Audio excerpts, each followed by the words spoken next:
संसद में मेरे साथी श्रीमान केशव प्रसाद जी मौर्य,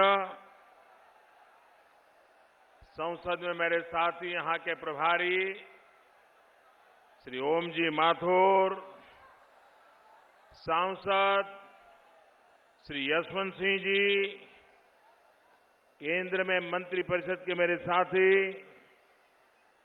डॉक्टर संजीव बालियान जी, सांसद श्रीमान सत्यपाल सैनी जी, सांसद श्रीमान कंवर सिंह जी, सांसद एवं राज्य सह प्रभारी श्रीमान वीरेंद्र सिंह जी खटीक, सांसद श्रीमान भारतेंद्र सिंह जी, सांसद श्रीमान सर्वेश सिंह जी, भाजपा के क्षेत्रीय अध्यक्ष श्रीमान भूपेंद्र सिंह, सांसद डॉक्टर नेपाल सिंह, क्षेत्रीय अध्यक्ष किसान मोर्चा के राष्ट्रीय अध्यक्ष श्रीमान विजयपाल सिंह, मुरादाबाद के नगर के अध्यक्ष श्रीमान महेंद्र गुप्ता, मेयर श्री विनोद अग्रवाल जी, श्रीमान हरिओम शर्मा, श्रीमान ओम कुमार, राजीव सिसोदिया, विधायक श्रीमान लोकेंद्र सिंह जी,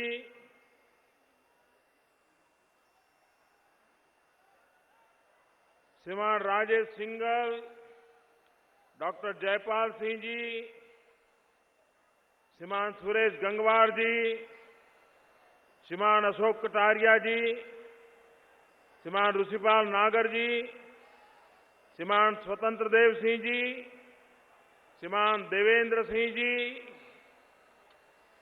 और विशाल संख्या में पधारे हुए मेरे प्यारे भाइयों और बहनों,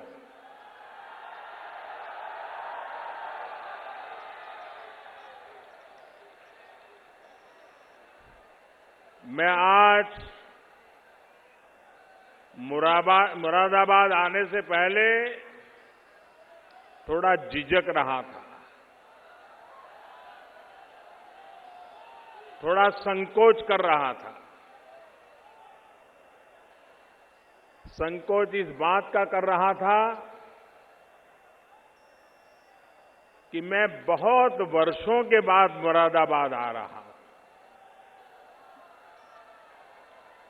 2014 के लोकसभा के चुनाव के समय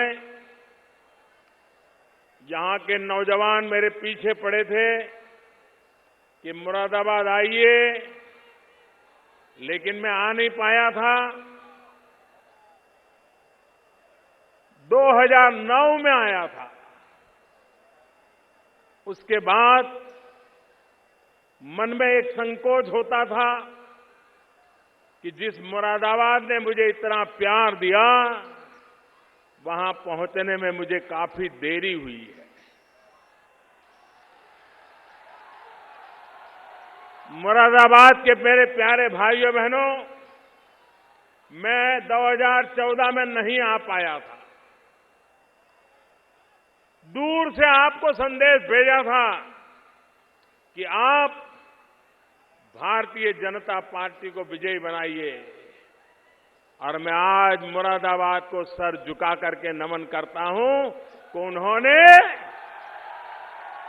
जी जान से हमारा समर्थन किया। और आज तो मैं खुद रूबरू आ गया हूं।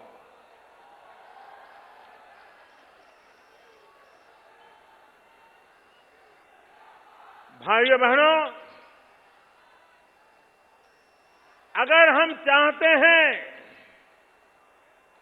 कि हिंदुस्तान में से गरीबी मिटनी चाहिए, आप मुझे बताइए, हिंदुस्तान के कोई छोटा राज्य हो,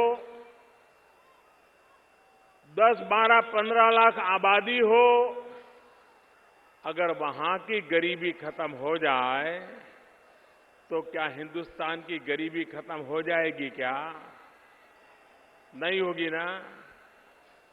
लेकिन किसी बड़े प्रदेश में से गरीबी खत्म हो जाए तो देश की गरीबी कम होगी कि नहीं होगी? और इसलिए अगर हिंदुस्तान में से गरीबी को अगर मिटाना है तो सबसे पहले जो बड़े बड़े राज्य हैं, उत्तर प्रदेश हो, बिहार हो, महाराष्ट्र हो, पश्चिम बंगाल हो, वहां से जितनी जल्दी से हम गरीबी को हटाएंगे, देश उतना ही जल्दी गरीबी से मुक्त होगा।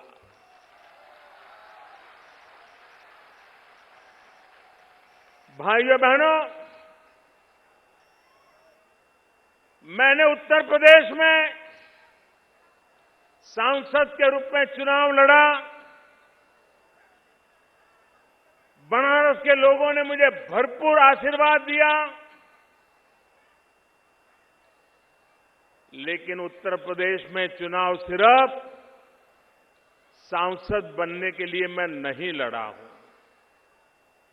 मैं उत्तर प्रदेश में चुनाव इसलिए लड़ा हूं कि हिंदुस्तान का ये सबसे बड़ा राज्य है, यहां गरीबी बहुत है।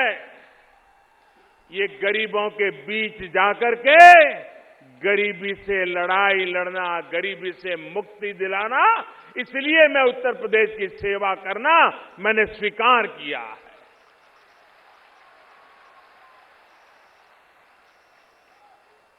भाइयों बहनों, हमारी सारी समस्याओं का समाधान विकास अगर होगा तो रोजगार भी आएगा, विकास होगा तो बच्चों को अच्छी शिक्षा भी मिलेगी, विकास होगा तो बुजुर्गों को अच्छे कम पैसों में अच्छी दवाई भी मिलेगी। अगर विकास होगा तो रहने को घर मिलेगा, घर में बिजली मिलेगी, घर में पानी आएगा, मां बहनों की जिंदगी में बदलाव आएगा। और इसलिए भाइयों बहनों, विकास यही हमारी प्राथमिकता है। मुझे बताइए, जिस मुरादाबाद के पीतल के कारण हिंदुस्तान के हर कोने में, हर घर में चमक दिखती है कि नहीं दिखती है? हिंदुस्तान का कोई घर होगा जहां मुरादाबाद के पीतल की चमक ना हो? कोई न कोई तो बर्तन होगा कि नहीं होगा? घर चमकता होगा कि नहीं चमकता होगा? जो मुरादाबाद अपने पीतल से हिंदुस्तान के हर घर में चमक ला सकता है, उस मुरादाबाद में आजादी के 70 साल के बाद भी इस इलाके के 1000 से ज्यादा गांव ऐसे थे जहां बिजली का तार भी नहीं पहुंचा था, बिजली का खंभा भी नहीं पहुंचा था। वहां के लोग 18वीं शताब्दी में जीने के लिए मजबूर हो गए थे। मैं सभी सरकारों से पूछना चाहता हूं, क्या कारण है कि मुरादाबाद जो पीतल के कारण दुनिया में जाना जाए,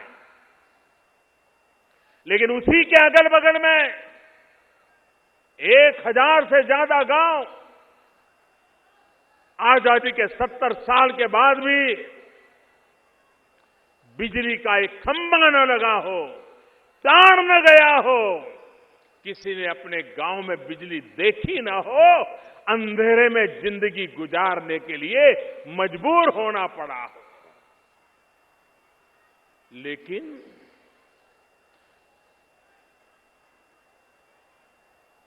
गांव का इंसान, गरीब इंसान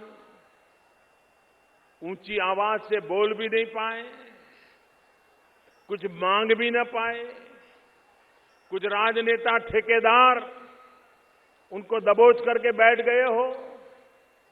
भाइयों बहनों, इन मुरादाबाद के 1000 से अधिक गांव, किसी ने मुझे चिट्ठी नहीं लिखी थी कि मोदी जी अब तो आप उत्तर प्रदेश के हो, हमारे उत्तर प्रदेश के सांसद हो, अब प्रधानमंत्री बन गए हो, हमारे गांव में बिजली का कुछ करो।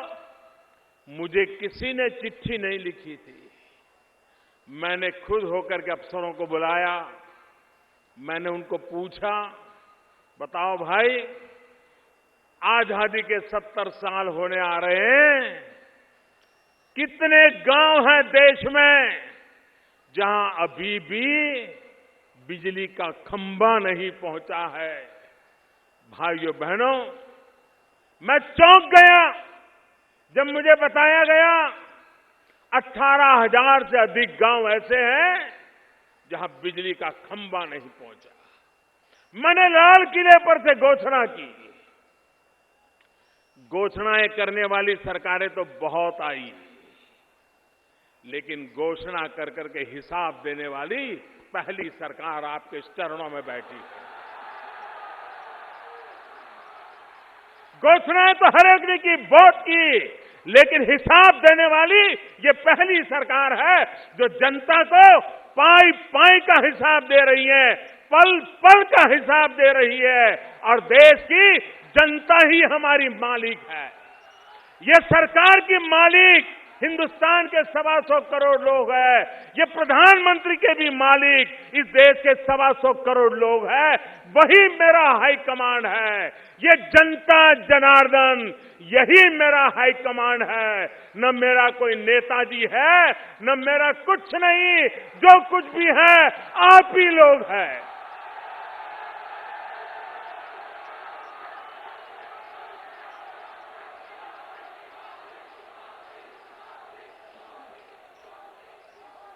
भाइयों बहनों, जो काम 70 साल में नहीं हुआ, उस काम को करने में तकलीफ तो होगी, आपको भी अंदाजा होगा। कुछ तो कारण होगा कि मुरादाबाद के बगल में भी किसी ने खंभा नहीं पहुंचाया। चुनौतियां बहुत थी, तकलीफें थी, रुकावटें थी, इरादों में भी खोट थी, पैसों की भी जरूरत थी, लेकिन भाइयों बहनों, लाल किले की प्राचीर से तिरंगे झंडे के नीचे से आवाज की थी कि 1000 दिन में, और इधर उधर की बात नहीं, 1000 दिन में इन 18,000 गांवों में बिजली पहुंचा के रहूंगा। अभी तो आधे दिन हुए हैं, आधे, और आपके इस इलाके में 1000 से ज्यादा गांवों में बिजली का खंभा नहीं पहुंचा था। करीब करीब 950 से ज्यादा गांवों में काम पूरा कर दिया गया है। भाइयों, मैं भले 2009 के बाद आज 2016 में आया हूं, लेकिन बिजली पहुंचाने का वादा किया था, मेरे आने से पहले पहुंचा दिया है। भाइयों बहनों, जिस गांव में बिजली गई, वहां के बच्चों में शिक्षा में बदलाव आएगा कि नहीं आएगा? जिस गांव में बिजली गई, जिस मां को गेहूं चक्की में पिसना होगा, पहले दूसरे गांव जाना पड़ता था, अब गांव में चक्की चलेगी तो गेहूं पिसने का काम होगा कि नहीं होगा? जिस गांव में पानी के लिए तरसना पड़ता था, बिजली के कारण जमीन से पानी निकाल करके घरों तक पहुंचाया जा सकता है कि नहीं पहुंचाया जा सकता है? भाइयों बहनों, गांव के लोगों को भी टीवी देखने का मन करता है कि नहीं करता है? उनको भी तो कभी सास कभी बहू ही देखने का मन करता है कि नहीं करता है? लेकिन बिजली नहीं होगी तो बेचारे कहां से देखेंगे। भाइयों बहनों, हमने बिजली पहुंचाने का काम किया और इसलिए मेरा कहने का तात्पर्य यह है कि सरकारें घोषणाएं करने के लिए नहीं होती हैं, सरकारें योजनाएं बना करके योजनाओं को लागू करने के लिए होती है। हम भारतीय जनता पार्टी के लोग, हमें जहां भी मौका मिलता है, हम सभी जगह पर विकास पर बल देते हैं, वादे पूरे करने के लिए अपने आप को खपा देते हैं। आप मध्य प्रदेश देखिए, कभी मध्य प्रदेश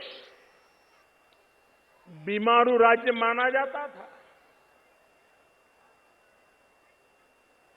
वहां की जनता ने भारतीय जनता पार्टी को सेवा करने का मौका दिया। 10 साल के भीतर भीतर मध्य प्रदेश बीमारू राज्य से मुक्त होकर के हिंदुस्तान के विकास करने वाले राज्यों में आके खड़ा हो गया भाई। कभी हम देखते थे कि हमारे देश में अन्न का उत्पादन तो एक नंबर पे, कभी पंजाब का नाम सुनाई देता था, कभी हरियाणा का नाम सुना देता था, कभी गंगा यमुना के तट के गांव दिखाई देते थे। भाइयों बहनों, मध्य प्रदेश जिसके पास नर्मदा मैया के सिवाय कोई नदी नहीं है, मध्य प्रदेश के लोगों ने खेती के उत्पादन में, किसानों की पैदावार में पहले से डबल पैदावार करके देश के अन्न के भंडार भर करके आज देश में नाम रोशन कर दिया भाइयों। अगर विकास करना है तो हो सकता है, लेकिन सिर्फ अपनों का ही विकास करना हो तो फिर राज्य का कभी भला नहीं होता है। आपने वो सरकारें अब तक देखी है, अपने लिए, अपनों के लिए करने वाली सरकारें बहुत आई, आपके लिए करने वाली सरकार भारतीय जनता पार्टी ही हो सकती है। और इसलिए मैं आपसे आग्रह करने आया। भाइयों बहनों, आप सच्चे दिल से मुझे एक जवाब देंगे? आप सच्चे दिल से मुझे एक जवाब देंगे? पक्का देंगे? दोनों हाथ ऊपर करके देंगे? पूरी ताकत वाले जोर से देंगे? आप मुझे बताइए, इस देश को भ्रष्टाचार ने बर्बाद किया है कि नहीं किया है? भ्रष्टाचार ने देश को लूटा है कि नहीं लूटा है? भ्रष्टाचार ने गरीब का सबसे ज्यादा नुकसान किया है कि नहीं किया है? भ्रष्टाचार ने गरीब का हक छीना है कि नहीं छीना है? हमारी सभी मुसीबतों की जड़ में भ्रष्टाचार है कि नहीं है? अब मुझे बताइए, भ्रष्टाचार रहना चाहिए कि जाना चाहिए? भ्रष्टाचार रहना चाहिए कि जाना चाहिए? भ्रष्टाचार को खत्म करना चाहिए कि नहीं करना चाहिए? मुझे बताइए, ये अपने आप जाएगा क्या? ये अपने आप जाएगा क्या? ये भ्रष्टाचार ये कहेगा अब मोदी जी आप आए हो, मुझे डर लगता है मैं जाता हूं, जाएगा क्या? नहीं जाएगा क्या? उसको डंडा लेके निकालना पड़ेगा कि नहीं निकालना पड़ेगा? कानून का उपयोग करना पड़ेगा कि नहीं करना पड़ेगा? बेईमान लोगों को ठीक करना पड़ेगा कि नहीं करना पड़ेगा? भ्रष्टाचारियों को ठिकाने लगाना पड़ेगा नहीं लगाना पड़ेगा? ये काम करना चाहिए कि नहीं करना चाहिए? करना चाहिए कि नहीं करना चाहिए? अगर कोई करता है तो गुनहगार है क्या? नहीं, कोई भ्रष्टाचार के खिलाफ लड़ाई लड़ता है तो गुनहगार है क्या? कोई भ्रष्टाचार के खिलाफ लड़ता है तो गुनहगार है क्या? भाइयों बहनों, मैं हैरान हूं, आजकल मेरे ही देश में कुछ लोग मुझे गुनहगार कह रहे हैं। मैं हैरान हूं भाइयों। क्या कारण है? क्या मेरा यही गुनाह है कि भ्रष्टाचारियों के दिन बुरे होते जा रहे हैं? क्या यही गुनाह है मेरा कि गरीबों को हक दिलाने के लिए काम कर रहा हूं? क्या यही है मेरा गुनाह कि गरीबों का हक छीनने वालों को अब हिसाब देना पड़ रहा है? भाइयों बहनों, जब कभी खबरें सुनते थे कि किसी के घर में रेड लगी तो बिस्तर के नीचे से करोड़ों करोड़ों रुपये मिल गए। ये पैसे किसके थे भाई? ये पैसे किसके हैं? ये पैसे किसके हैं? हिंदुस्तान की पाई पाई पर अगर किसी का अधिकार है तो 125 करोड़ देशवासियों का है। दोस्तों, मैं लड़ाई लड़ रहा हूं आपके लिए। भाइयों बहनों, ज्यादा से ज्यादा ये मेरा क्या कर लेंगे भाई?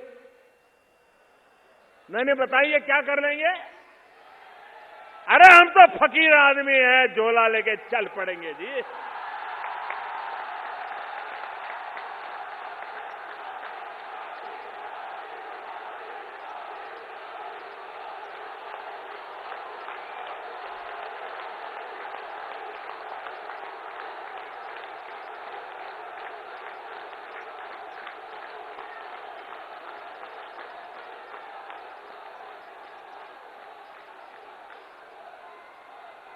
और भाइयों बहनों, ये फकीरी है जिसने मुझे गरीबों के लिए लड़ने की ताकत दी है। भाइयों,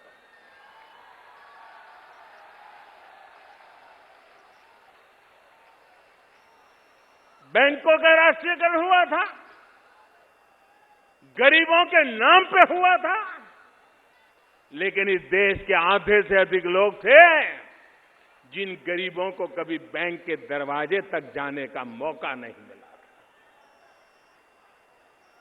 जब मैंने कहा मैं सबसे पहले गरीबों का बैंक में खाता खुलवाऊंगा, मैं सबसे पहले गरीबों के लिए बैंक में खाता खुलवाऊंगा, तो लोग मेरी मजाक उड़ा रहे थे।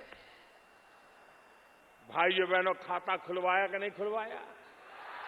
खुलवाया कि नहीं खुलवाया? ये बड़े बड़े लोग अपने पॉकेट में प्लास्टिक करेंसी रखते, कार्ड रखते, कार्ड। कुछ लोगों के जेब में तो 5-5, 10-10 कार्ड होते हैं। मैंने कहा ठीक है, तुम बड़े बड़े बाबू अपने कहे, मैं भी गरीबों को दूंगा। 20 करोड़ गरीबों को रुपए कार्ड दे दिया, 20 करोड़ गरीबों को दे दिया। भाइयों बहनों, अगर इस देश के गरीब को ताकत दी जाए तो गरीबी कल खत्म हो जाएगी। ये ताकत मेरे गरीबों में है। गरीब मांगने वाला नहीं होता है, गरीब देने वाला होता है।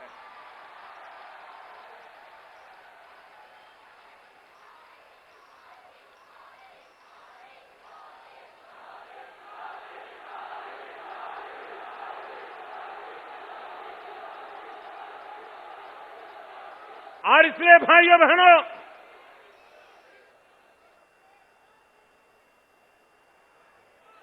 इन्होंने क्या किया? नोटे छापते रहो, छापते रहो, नोटे छापते रहो। इतनी नोटें छपती थी, आपके घर में कोई बंडल आया था क्या भाई? आपके घर में कोई बंडल आया था क्या? तो ये बंडल के बंडल कहां जाते थे? नोटें छप रही थी, महंगाई बढ़ रही थी और नोटों के बंडल कहीं छिप जाते थे। मैं भी पीछे लगाऊं, निकालो।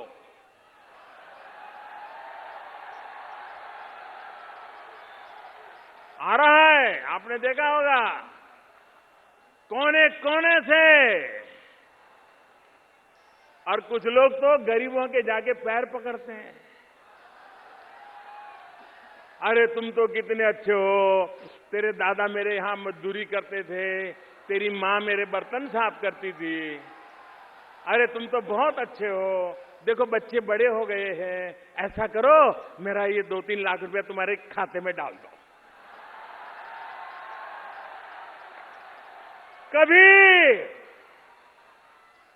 कभी किसी अमीर को गरीब के पैर पकड़ते देखा था? भाइयों बहनों, आज जिन बेईमान लोगों ने पैसा जमा किया है वो गरीबों के घर में भी कतार लगा के खड़े हैं। बैंक में कतार लगाने की उनकी ताकत नहीं है, बैंक के बाहर तो वो कतार लगाता है जिसमें ईमानदारी का माजा होता है।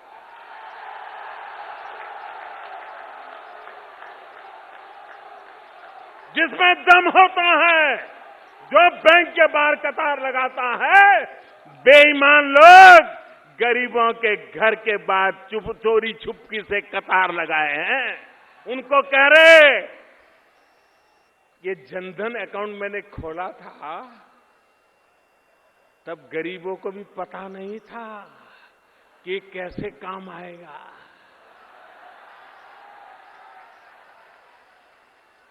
काम आ रहा है कि नहीं आ रहा है? काम आ रहा है कि नहीं आ रहा है? लेकिन एक बात कीजिए, मैं देश के सभी जनधन अकाउंट वाले गरीबों को कहना चाहता हूं, जिसने भी आपको पैसा दिया है, जिसका भी पैसा अपने बैंक में रखा है, वो उठाइए मत।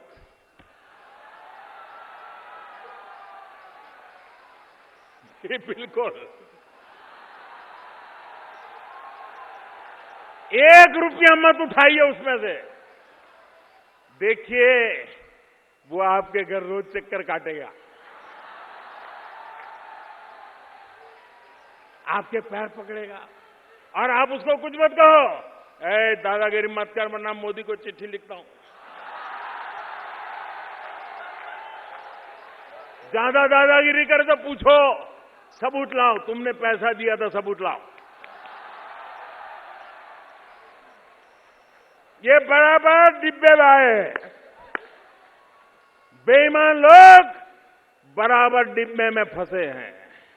लेकिन ये तब सफलता मिलेगी जिनके भी खाते में दूसरों ने पैसे डाल दिए हैं, वे पैसे वैसे के वैसे रहने दें। ये सारा ठीक ठाक होना या कहीं मैंने 50 दिन मांगे हैं, मांगे कि नहीं मांगे भाइयों? 50 दिन तकलीफ पड़ेगी, मैंने कहा है कि नहीं कहा है? मुसीबत धीरे धीरे कम हो रही है, लेकिन वो थोड़ी धीरे धीरे कम हो रही है। लेकिन मैं देश के नागरिकों को सलाम करता हूं, भाइयों बहनों, ये कतार कतार की चर्चा करने वाले नेताओं से मैं पूछना चाहता हूं, भूल गए? अरे चीनी के लिए भी तो कतार में कभी खड़ा रहना पड़ता था, मिट्टी का तेल लाने के लिए कतार में खड़ा रहना पड़ता था, PL 480 गेहूं लेने के लिए कभी कतार में खड़ा रहना पड़ता था।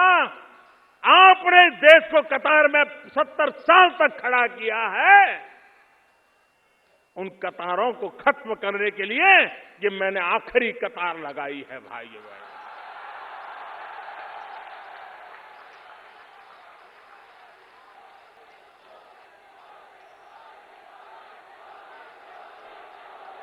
मुझे बताइए, ये जनधन अकाउंट वाले जितने हैं, ये अपने पैसे जो बैंक में आए हैं किसी के, उसको रखे रखोगे कि नहीं रखे रखोगे?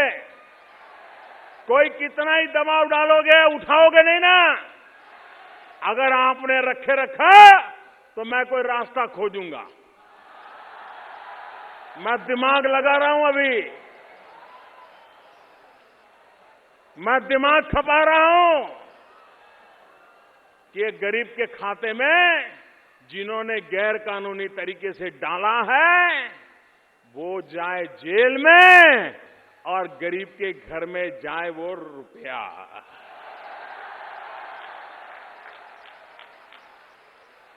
और वो कोई दयादान नहीं है, उन्हीं का है, ये उन्हीं को लूट करके इकट्ठा किया है। भाइयों बहनों, मैं हैरान हूं। आपने देखा होगा अच्छे अच्छे लोगों के चेहरे पर से चमक चली गई। पूरा दिन मोदी मोदी कर रहे हैं, मोदी मोदी। पहले पूरा दिन करते थे money money money money money, अभी बोल रहे मोदी मोदी मोदी।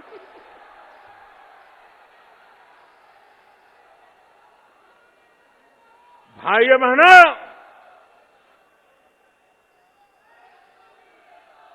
मैं देशवासियों को फिर कहता हूं, आपको जो कष्ट हो रहा है और देश के लिए आप कष्ट झेल भी रहे हैं, लोग आपको आकर के भड़काने की कोशिश करते हैं। कल तो मैं देख रहा था किसी टीवी पे, लोग पहली तारीख थी तो कतार में खड़े थे परसों, तो सुबह सुबह पहुंच गए और पूछ रहे थे, और सवाल भी ऐसे पूछते थे उनको गुस्सा लाने के लिए। काफी सवाल पूछने के बाद वो एंकर ने ईमानदारी से रिपोर्टिंग किया। उसने कहा, मैं हैरान हूं, 2-2, 3-3 घंटे से लोग खड़े हैं, ठंड में सुबह से आए हैं, अभी तक बैंक वाला पैसा नहीं दे रहा है, फिर भी ये तो जवाब हंसते हंसते दे रहे हैं। कोई गुस्सा नहीं कर रहा है, कोई मोदी के खिलाफ बोल नहीं रहा है। भाइयों बहनों, देश की जनता को इरादे नेक है ये पता चल जाता है, ईमानदारी का प्रयास है ये पता चल जाता है, और विश्वास हो जाता है तो ये देश कुछ भी सहने को तैयार होता है। ये मैंने अनुभव किया है।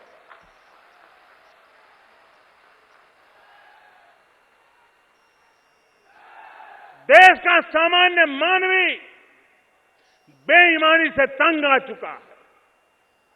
क्या किसी ने सोचा था कि 125 करोड़ देशवासी ईमानदारी की लड़ाई खुद अपने कंधे पर उठा ले?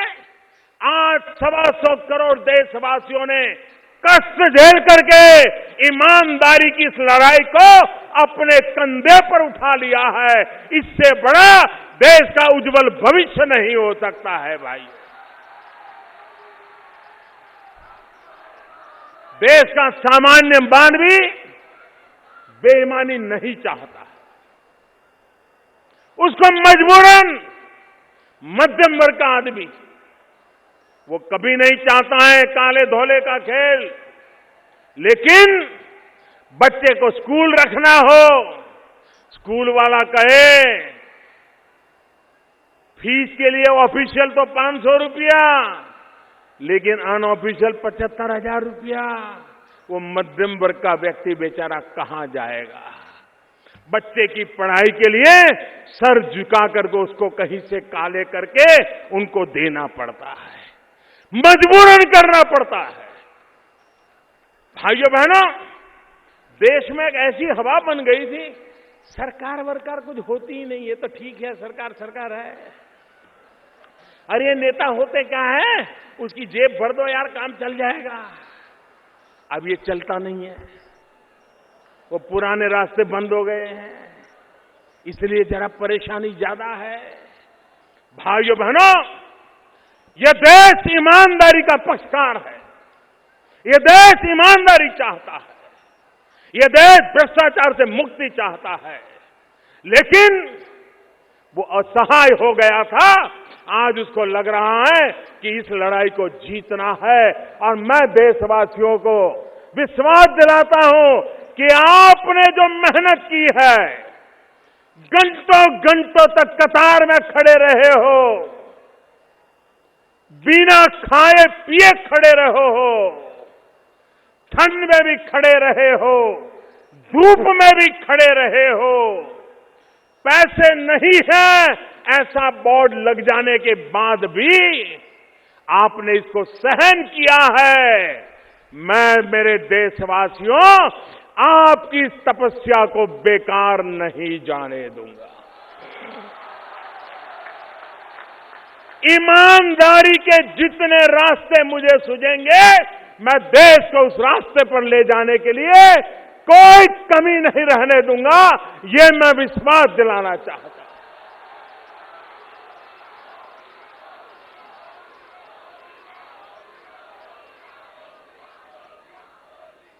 भाइयों बहनों,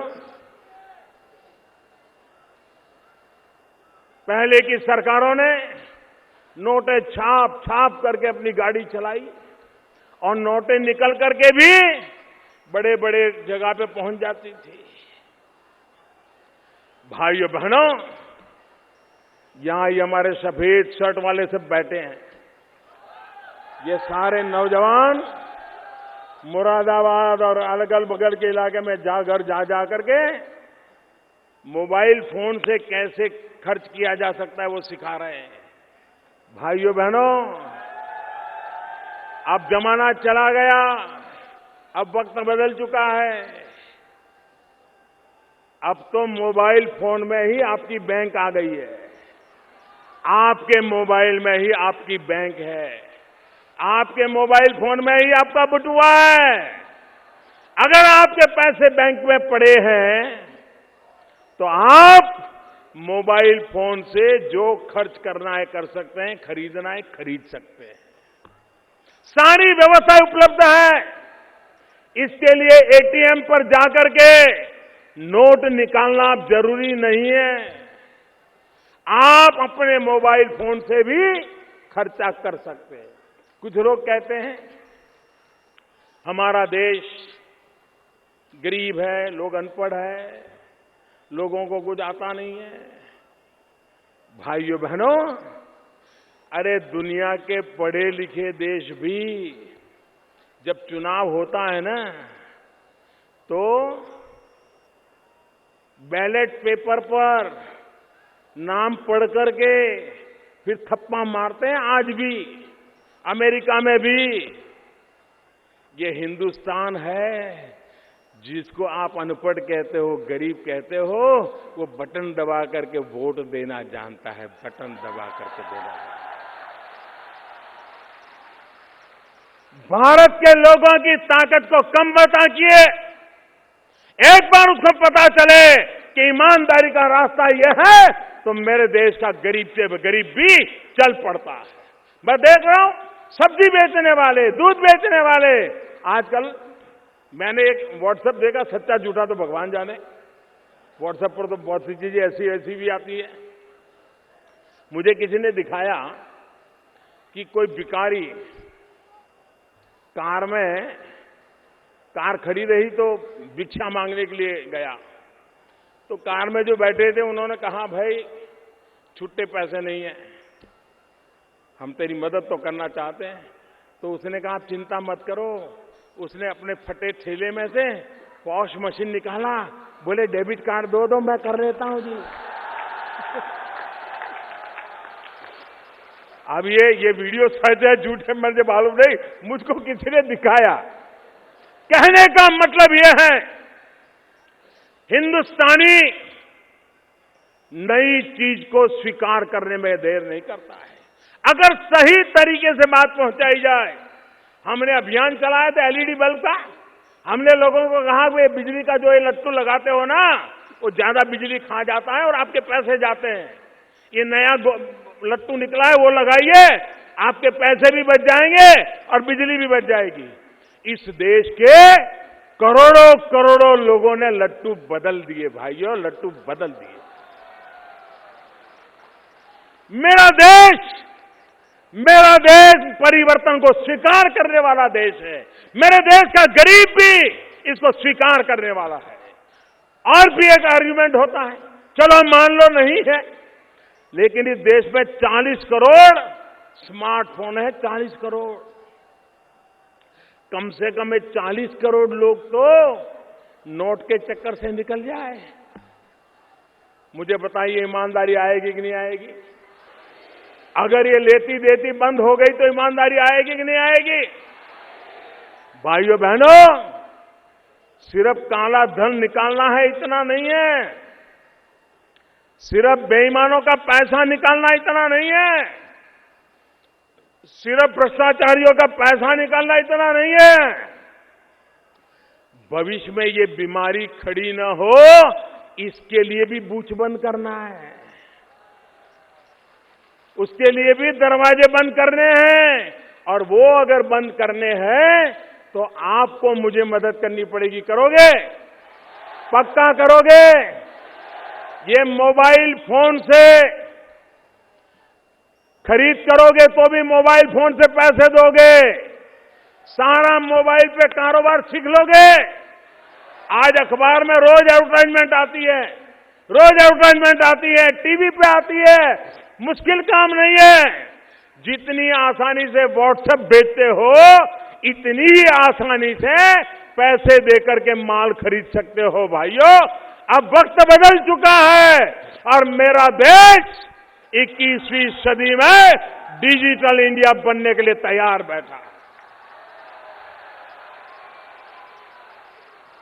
भाइयों बहनों, बेईमानी के सारे दरवाजे बंद करने के लिए मुझे मदद चाहिए। सिर्फ काला धन निकले, भ्रष्टाचार जाए इतना नहीं, बेईमानी के सारे रास्ते बंद करने का यही तरीका है। नोटें छाप छाप करके हम बेईमानों की मदद करना नहीं चाहते भाई। और इसलिए मैं आपसे आग्रह करता हूं।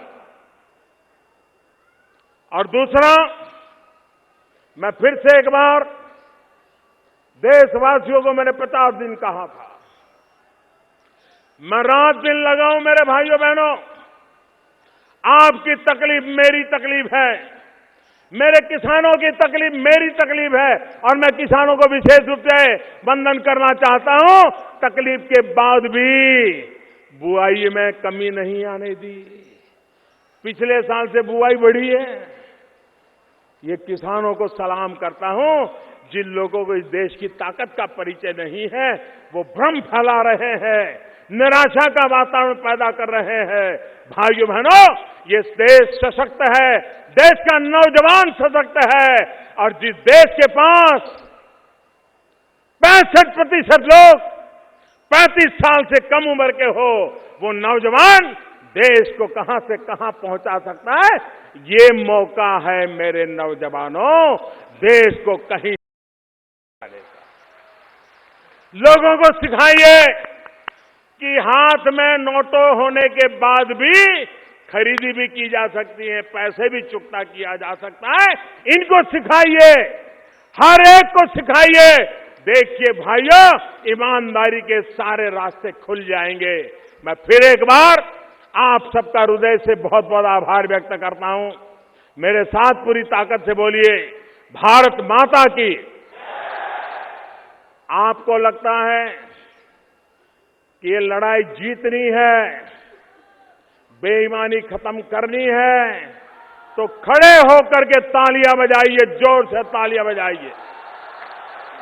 बेईमानों को संदेश दीजिए, देश बेईमानों को स्वीकार नहीं करेगा, देश बेईमानी को स्वीकार नहीं करेगा, देश ईमानदारी की ओर चल पड़ेगा। आइए भाइयों बहनों, आइए हम सब मिलकर चले। 70 साल की बीमारी को बंद करनी है, 70 साल की बीमारी से देश को बचाना है। आइए मेरा साथ दीजिए, दोनों मुट्ठी बंद करके बोलिए, भारत माता की।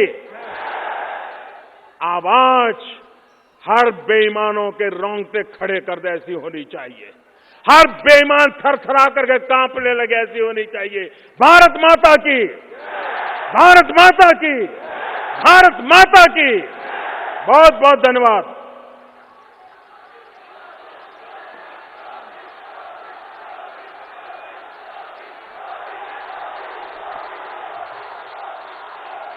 बहुत बहुत बहुत धन्यवाद।